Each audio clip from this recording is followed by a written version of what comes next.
ಎಲ್ಲರಿಗೂ ನಮಸ್ಕಾರ. Hi friends, ಇವತ್ತು ನೋಡಿ ಈ ಫ್ರೇಮಲ್ಲಿ ಜೇನುತುಪ್ಪ ಶೇಖರಿಸಿದ್ದೇವೆ. ಸೀಲಾಗಿದೆ ಮೇಲೆಯಿಂದ, ಇಲ್ಲೆಲ್ಲ ಸ್ವಲ್ಪ ಬಾಕಿ ಇದೆ. ಇಲ್ಲಿ ತನಕ ಸೀಲ್ ಮಾಡ್ತೇವೆ. ಕೆಳಗೆ ಪರಾಗ ಇದೆ, ತುಂಬ ಪರಾಗ ಬರ್ತಿದೆ. ಈಗ ಸಂಜೆ ಹೊತ್ತು ಕಲೆಕ್ಟ್ ಮಾಡುವ ಪರಾಗಗಳು ಇದೆಲ್ಲ, ಮುಂಜಾನೆ ಹೊತ್ತಿಗೆ. ಇದು ಕೇರಳ ಮಾದರಿ ಫ್ರೇಮಿಗೆ ರಬ್ಬರ್ ಬ್ಯಾಂಡ್ ಹಾಕಿ ಕಟ್ಟಿಕೊಟ್ಟದು, ಬೇರೆ ಫ್ರೇಮ್ ಇರಲಿಲ್ಲ ಅಂತ ಅರ್ಜೆಂಟಿಗೆ. ಇದೆಲ್ಲ ಬ್ರೂಡ್ ಇದೆ, ಅಂದರೆ ಇದು ಪಾಲು ಹೋಗಿದೆ ಅಂತ ನಿಮಗೆ ಕೂಡ ಗೊತ್ತಿದೆ. ತುಂಬ ವಿಡಿಯೋದಲ್ಲಿ ತಿಳಿಸಿದ್ದೇನೆ. ಈ ಪಾಲು ಹೋಗಿತ್ತು, ಹಾಗೆ 2 ಪಾಲಾದವು. ಪಾಲಾಗಿ 2 ಪಾಲಾಗಿ ಮರುದಿನ ನೋಡುವಾಗ 8-10 ರಾಣಿ ಹಾಗೂ 5-6 ರಾಣಿ ತತ್ತಿಗಳು, 5-6 ಅಲ್ಲ 10-15 ರಾಣಿ ತತ್ತಿಗಳು ಕೂಡ ಇದರಲ್ಲಿ ಇದ್ದವು. ಹೇಗೋ ಮಾಡಿ ಎಲ್ಲ ತೆಗೆದೆ. ಎಲ್ಲ ತೆಗೆದ ನಂತರ ಒಂದೇ ರಾಣಿ ಇದರಲ್ಲಿ ಉಳಿದಿತ್ತು, ನಿಮಗೆ ಕೂಡ ಗೊತ್ತಿದೆ ಅದು. ಆ ರಾಣಿ ಒಂದೇ ಉಳಿದದನ್ನು ಸಕ್ಸಸ್ ಆಗಿ ಬಂದಿದೆ ಆ ರಾಣಿ. ಈಗ ಈ 1 2 3 4 5 6 ಫ್ರೇಮಲ್ಲಿ ಬ್ರೂಡ್ ಇದೆ. ಒಂದು ವಾರದ ಹಿಂದೆ ನೋಡುವಾಗ 2 ಫ್ರೇಮಲ್ಲಿ ಫುಲ್ಲು ಜೇನುತುಪ್ಪ ಇತ್ತು, ಅದನ್ನು ತೆಗೆದಿದ್ದೇನೆ. ಮತ್ತು ಬ್ರೂಡ್ ಮಾಡಿಕೊಳ್ಳಿ ಅಂತ, ಈಗಲೇ ಜೇನುತುಪ್ಪ ಗಿಡದು ಬೇಡ ಅಂತ. ಅದೇ ರೀತಿ ನೋಡಿ ಈ ಫ್ರೇಮಲ್ಲಿ ಕೂಡ ಜೇನುತುಪ್ಪ ಕಟ್ತಾ ಇದೆ. ಅಂದರೆ ಮೊನ್ನೆ ನೋಡುವಾಗ ಸೂಪರಲ್ಲಿ ಜೇನು ಇರಲಿಲ್ಲ, ಈಗ ನೋಡಿದರೆ ಸೂಪರಲ್ಲಿ ಜೇನು ಮಾಡ್ತಾ ಇದೆ. ಆದುದರಿಂದ ನಾನು ಆ ಫ್ರೇಮನ್ನು ಇದಕ್ಕೆ ಸೂಪರಿಗೆ ಕಟ್ಟಿ ಕೊಡ್ತೇನೆ. ಅಂದರೆ ಒಂದು ಫ್ರೇಮ್ ಖಾಲಿದೆ. ಇದು ಪಾಲಾಗಿ ಹೋಯ್ತಂದು ಈ ಸತಿ ಜೇನು ಮಾಡಲಿಕ್ಕಿಲ್ಲ ಅಂತ ಬಿಟ್ಟರೆ, ಆದರೆ ಜೇನು ಮಾಡ್ತೀವಿ ನೋಡಿ. ಶಾರ್ಪ್ ಆದ ಪೀಸೆ ಕತ್ತಿಬೇಕು ಕಟ್ ಮಾಡಲಿಕ್ಕೆ. ಎಲ್ಲ ಫ್ರೇಮಲ್ಲಿ ಕೂಡ ತುಂಬಿಸ್ತಾ ಬರ್ತೀವಿ. ಇದರದ್ದು ಒಂದರಲ್ಲಿ ಸ್ವಲ್ಪ ಇದೆ ಅಷ್ಟೇ, ಇದೆಲ್ಲ ತುಂಬ ಇದೆ. ಒಂದು ಅರ್ಧ kg ಏನು ಇರ್ಬೋದು ಈಗ ತೆಗೆದರೆ, ಆದರೆ ಈಗ ತೆಗೆಯೋದಿಲ್ಲ ಫುಲ್ಲಾಗಲಿ. ಅದೇ ರೀತಿ ಈ ಫ್ರೇಮನ್ನು ಆ ಫ್ರೇಮಿಗೆ ಆಗುವಷ್ಟು ಕಟ್ಟಿ ಕೊಡೋದು. ಅಂದರೆ ಆಲ್ರೆಡಿ ಸೀಲ್ ಆಗಿದೆ, ನನಗೆ ಬೇಗ ತೆಗೆಯುವುದು. ಈಗ ಆಲ್ರೆಡಿ ಸೀಲ್ ಆಗಿದೆ ಇದರಲ್ಲಿ. ಒಂದಿಷ್ಟು ಕಟ್ ಮಾಡಿದರೆ ಆ ಫ್ರೇಮಿಗೆ ಎಷ್ಟು ನಿಲ್ತದೆ ಅಷ್ಟು ಕಟ್ ಮಾಡೋದು. 5 ಫ್ರೇಮ್ ಹಾಕಿದ್ದೇನೆ ದಪ್ಪಕ್ಕೆ ಕಟ್ಟಲಿ ಅಂತ. ಇನ್ನು ಇದನ್ನು ಬೇರೆ ಪೆಟ್ಟಿಗೆ ಕೊಡ್ತಿಲ್ಲ, ಆದರೆ ಇದಕ್ಕೆ ಕಟ್ಟಿ ಕೊಡ್ಬೋದು. ಹಾಗೆ ಈ ಫ್ರೇಮಲ್ಲಿ ಮನೆ ಜೇನುತುಪ್ಪ ತೆಗೆದಿದ್ದೆ, ಫುಲ್ ಇತ್ತು. ಸ್ವಲ್ಪ ಕೆಳಗೆ ಮೊಟ್ಟೆ ಇತ್ತು, ಅದನ್ನು ಕಟ್ಟಿದ್ದೇನೆ ರಬ್ಬರ್ ಬ್ಯಾಂಡಲ್ಲಿ. 2 ಫ್ರೇಮ್ ಅಂತ ಹೇಳಿದ್ದಾನೆ. ಇನ್ನೊಂದು ಫ್ರೇಮು ಇದಾ ಅಂತ, ಇದು ಖಾಲಿ ಕೊಟ್ಟದ್ದು, ಏರಿ ಕಟ್ಟಿದೆ ದೊಡ್ಡದು. ಅದನ್ನು ನಾನು ತೋರಿಸಲಿಕ್ಕೆ ಹೋಗೋದಿಲ್ಲ, ಈಗ ಡಿಸ್ಟರ್ಬ್ ಆಗ್ಬೋದು. ಮಾತ್ರ ಮೊಟ್ಟೆ ಇದೆ ನೋಡಿ, ರಾಣಿ ಕೂಡ ಕಂಡಿತ್ತು ಒಮ್ಮೆ ನೋಡುವ ಅಂತ ಹೋಗುವಾಗ. ಮೇಲ್ಭಾಗದಲ್ಲಿ ಜೇನಿದೆ, ಇದು ಕೆಂಪು ನೊಣ, ಮೊಟ್ಟೆ ಕೂಡ ಕಾಣ್ತಿರ್ಬೋದು ನಿಮಗೆ. ಇದನ್ನು ನಾನೀಗ ಕಟ್ ಮಾಡಿ ತೋರಿಸ್ತೇನೆ. ನೊಣಗಳನ್ನು ಮೊದಲು ಓಡಿಸಬೇಕು. ನೊಣಗಳನ್ನು ಓಡಿಸುವ ಬಗ್ಗೆ ಕೂಡ ಹಿಂದಿನ ವಿಡಿಯೋದಲ್ಲೆಲ್ಲ ಇದೆ, ಅದನ್ನೆಲ್ಲ ನೋಡ್ಕೊಳ್ಳಿ.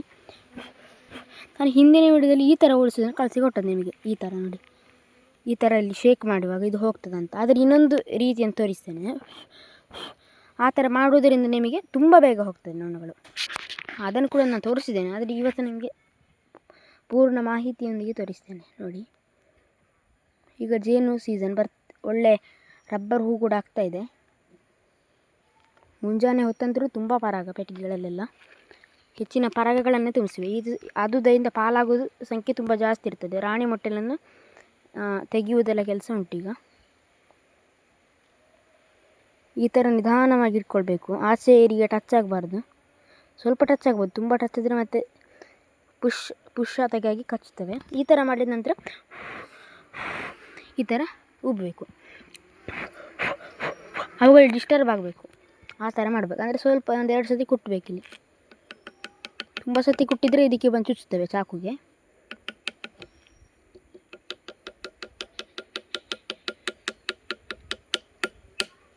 ಇನ್ನು ಗಾಳಿ ಹಾಕೋದು.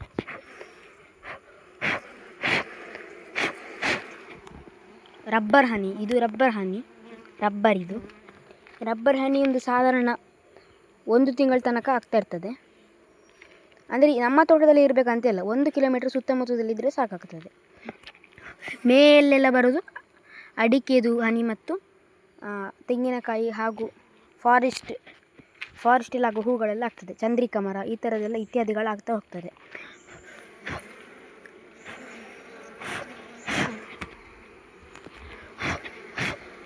ಒಬ್ಬರು ಕೇಳಿದರು ಇದನ್ನು ಏರಿಯನ್ನು ಹೇಗೆ ಸೂಪರಿಗೆ ಕಟ್ಟಿಕೊಡೋದಂತ. ಅದನ್ನು ಅವರು ಕೇಳಿದಕ್ಕೋಸ್ಕರ ಈ ವಿಡಿಯೋವನ್ನು ಮಾಡ್ತಿದ್ದೇನೆ. ನನ್ನ ಚಾನಲ್ಗೆ ಒಂದು ಸಬ್ಸ್ಕ್ರೈಬ್ ಆಗಿಕೊಳ್ಳಿ, ಹಾಗೂ ಇಷ್ಟ ಆದರೆ ಲೈಕ್ ಕೊಡಿ. ಇಷ್ಟೇ ನೋಡಿ, ಆಯಿತು.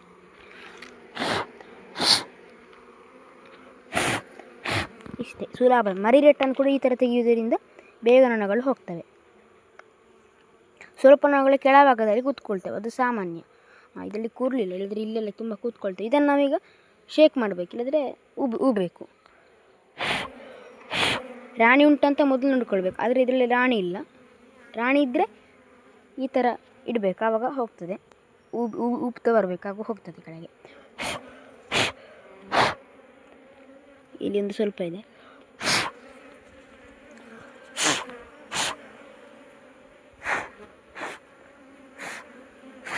ಹತ್ತತ್ರ ಅರ್ಧ kg ಇರ್ಬೋದು, ಅರ್ಧ kg ಇದೆ ರಬ್ಬರ್ ಹನಿ. ಇದೀಗ ಬರ್ತಿದ್ದು ರಬ್ಬರ್ನ ಹೊಸರು, ರಬ್ಬರ್ನ ಹೂವಲ್ಲ. ರಬ್ಬರ್ನ ಹೂ ಬರೋದು ನಮ್ಮಲ್ಲಿ ಸಾಧಾರಣ ಏಪ್ರಿಲ್ಗೆ ಆಗುವ. ಈಗ ಮಾರ್ಚ್ ಸ್ಟಾರ್ಟಿಂಗಲ್ಲಿದ್ದೇವೆ, ಫಸ್ಟ್ ವೀಕ್. ಈಗ ಈ ಥರ ಹನಿ ಬರ್ತಿದೆ.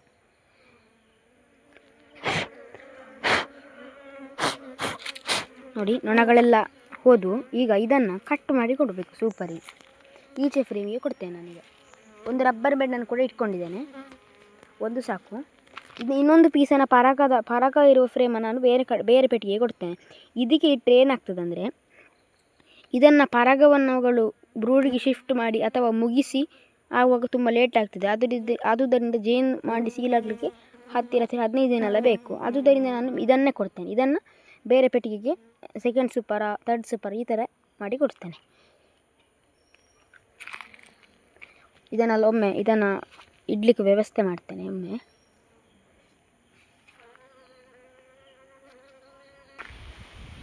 ಟೈ ಮಾಡಿ ಕೊಟ್ಟೆ, ಇದಕ್ಕೆ ಕಟ್ಟಿಕೊಟ್ಟೆ. ನೋಡಿ, ಒಂದು ರಬ್ಬರ್ ಬ್ಯಾಂಡ್ ಹಾಕಿದೆ ಅಷ್ಟೇ ಮಿಡ್ಲಿಗೆ. ಅಂದರೆ ಫಸ್ಟಿಗೆ ಇದನ್ನು ನೀವು ಸೈಡಿಗೆ ಇಟ್ಕೊಳ್ಬೇಕು. ಒಬ್ಬನೇ ವಿಡಿಯೋ ಮಾಡುವ ಕಾರಣ ಅದನ್ನು ಹೇಗಂತ ಹೇಳಲಿಕ್ಕೆ ಆಗಲಿಲ್ಲ, ಆದುದರಿಂದ ಈ ಥರ ತೋರಿಸ್ತಿದ್ದೇನೆ ಅಷ್ಟೇ. ನೋಡಿ, ಜೇನುನೊಣಗಳೆಲ್ಲ ಬರ್ತೀವಿ. ಅಂದರೆ ಕಟ್ ಮಾಡಿದ ಪೀಸ್ ಸ್ವಲ್ಪ ದೊಡ್ಡ ಆಗಿತ್ತು, ಮತ್ತು ಮೇಲಿಂದ ಕಟ್ ಮಾಡಿದೆ. ಮಾಡುವಾಗ ಸ್ವಲ್ಪ ಸಣ್ಣ ಆಯಿತು. ಇರಲಿ, ಅವುಗಳು ಮತ್ತೆ ಪೇಸ್ಟ್ ಮಾಡ್ಕೊಳ್ತೇವೆ ಮೇಲಿಂದ. ಇನ್ನು ನನಗೆ ಇದು ಮುಂದಿನ ವಾರದಲ್ಲಿ ಕೂಡ ತೆಗಿಬೋದು ಜೇನು. ಈ ಫ್ರೇಮ್ ಸೀಲದ ಕಾರಣ ಮುಂದಿನ ಉಳಿದ ಫ್ರೇಮನ್ನು ಆದಷ್ಟು ವೇಗವಾಗಿ ಸೀಲ್ ಮಾಡ್ತಾ ಬರ್ತವೆ. ಅಂದರೆ ವೇಗವಾಗಿ ಜೇನು ರಚಿಸ್ತಾ ಬರ್ತವೆ. ಈಗ 5 ಫ್ರೇಮ್ ಕೂಡ ಫುಲ್ ಆಯ್ತು. ಇಲ್ಲಿ ಈ ಫ್ರೇಮ್ ನೋಡಿ, ನಾನು ಹೇಳಿದರೆ ಇದರಲ್ಲಿ ಸ್ವಲ್ಪ ಕಮ್ಮಿ ಜೇನಿದೆ. ನೋಡಿ, ಇದರಲ್ಲಿ ಸ್ವಲ್ಪ ಕಮ್ಮಿ ಇದೆ ಅಷ್ಟೇ.